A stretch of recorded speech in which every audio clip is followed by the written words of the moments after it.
Good morning. It's Friday, March 18th. My frog in my throat.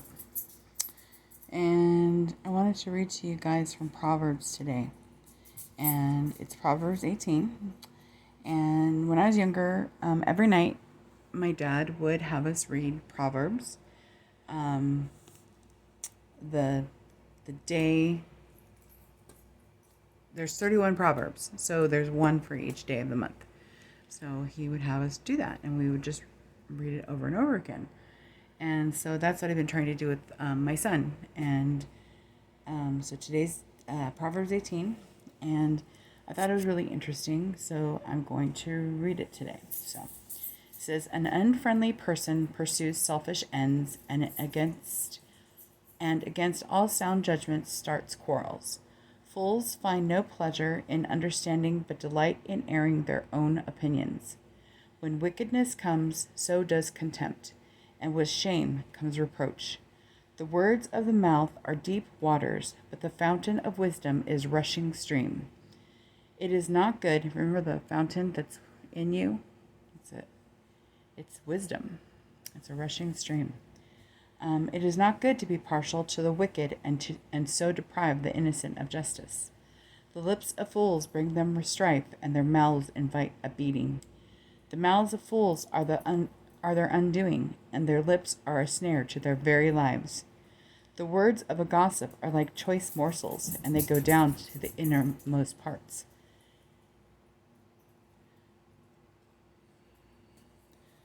One who is slack in his work is brother to the one who destroys. The name of the Lord is a fortified tower, and the righteous run to it and are safe. The wealth of the rich is their fortified city. They imagine it a wall too high to scale." Hold on. Seriously, sometimes having a dog is like having a toddler. He eats things he shouldn't, and he plays with things he shouldn't.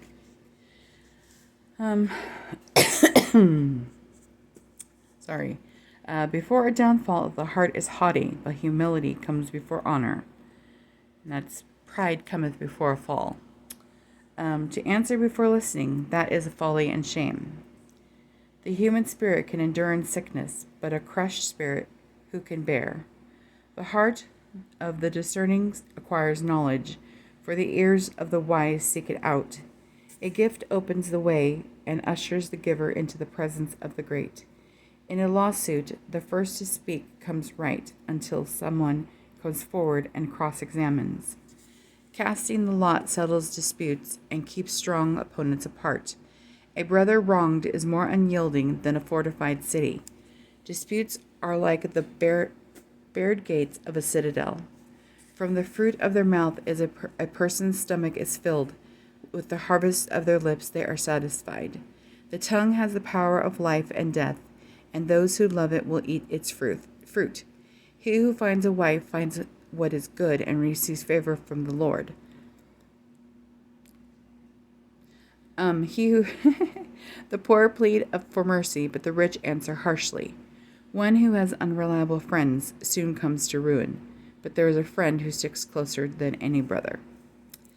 So I read another version of this verse in the beginning. An unfriendly person pursues selfish ends, and against all sound judgment starts a quarrel. And it was more talking about a person who is alone and isolates themselves. And I did a Bible study just before I started this talk about how God doesn't want us to be isolated from other people, that it is better for us to be in community with each other. And reading these words, to me, like, these words are just a jumble of words. You have to really get into them, because what I just read is like, okay, okay. Some of it makes sense. The name of the Lord is a fortified tower. The righteous run to it and are safe. That makes sense. Okay, I have it underlined. and that makes sense. A lot of the words are very wordy.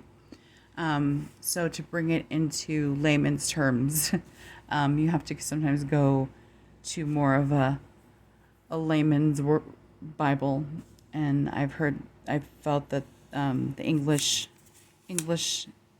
version, more English version of the Bible is easier. But then again, you get away from what the true translation of the Bible is and what it really means and how far can you go. Like there's a Bible out there called The Message, and it was written in like the 70s, and it's so like, whoa, dude, and it's like, how far can you go away from what the Bible really means? Like they translate it, and it's like, it reminds me of that Friends episode when Joey, he writes the letter for Chandler and Monica so they could get a baby, and he changes all the words in the letter because he gets a thesaurus from Ross, and he signs his name Baby Kangaroo because a Joey is a baby kangaroo, and it's like you can get so far away from what the true meaning is, that you don't really have the true meaning of what the Bible is. So yeah, you have to be really careful sometimes. But what they basically is saying in this verse is that we need community, and without community, you lose sight of what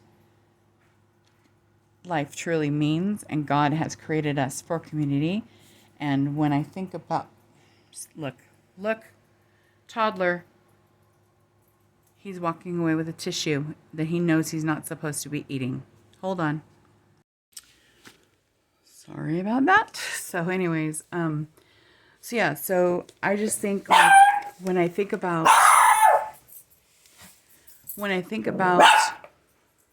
oops, sorry, Felix. Come here. The past 2 years, kind of like, again, conspiracy theorists or not, they did a really good job of keeping us away from each other. What did they do? Why would they want to keep us away from each other? We can't talk to each other. We can't be together. We can't share our lives together. We are meant as Christians to be together in community, sharing our lives. And once they do that, they can kind of sneak in things that you don't really want to happen. And, now there's a bill out there that they can, 28 days after a baby is born, you can kill it. Did you know that? Did you? Do you pay attention to what is being signed and put out there by our government? Can you imagine that?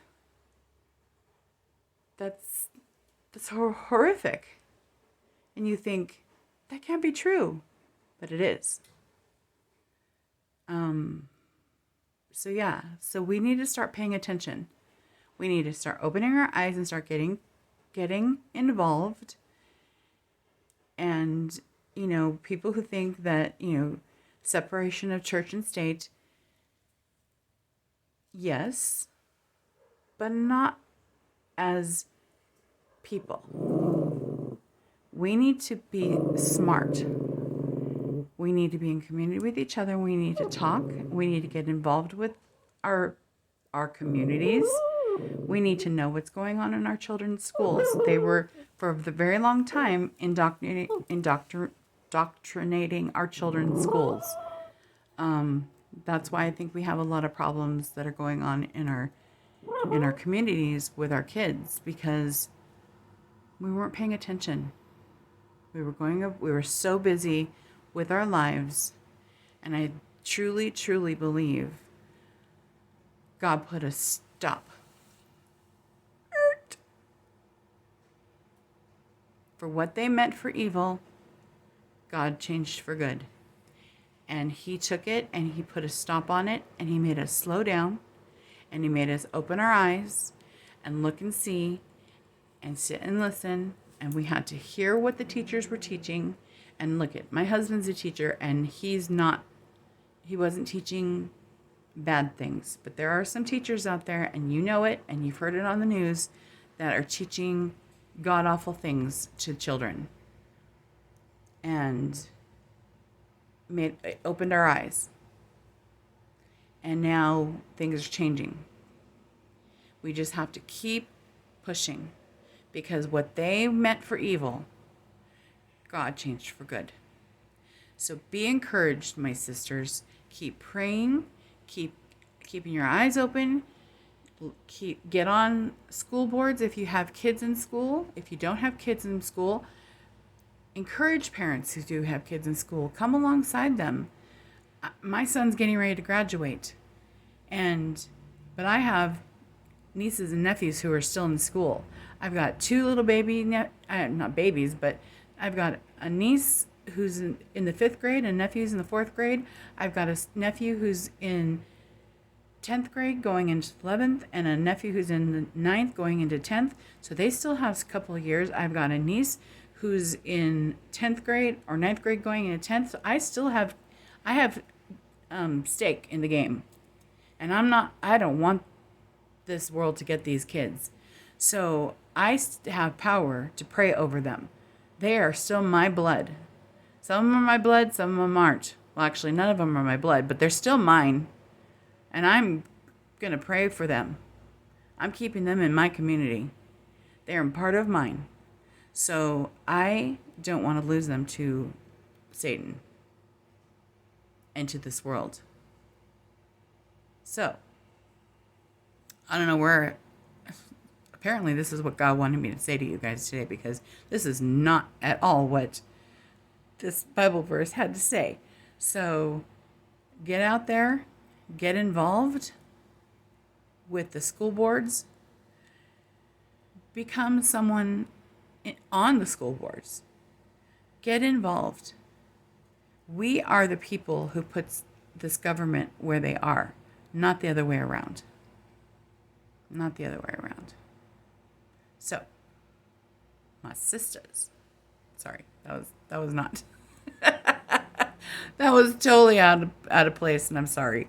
But no, seriously, my lovely sisters and mothers and aunts and uncles and whoever is listening to this, pray.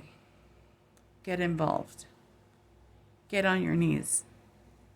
We have got to pray to get this country back to where it was, because they've got very bad things planned for us if we don't get involved. Listen to Charlie Kirk, Pastor Hibbs. Jack Hibbs here in California. They've got the 911, 411, or whatever it's called. Listen to Flyover Conservatives. Listen to those FAI, get that app. They're all really, really smart people. And I love you guys, and have a great day. Talk to you later.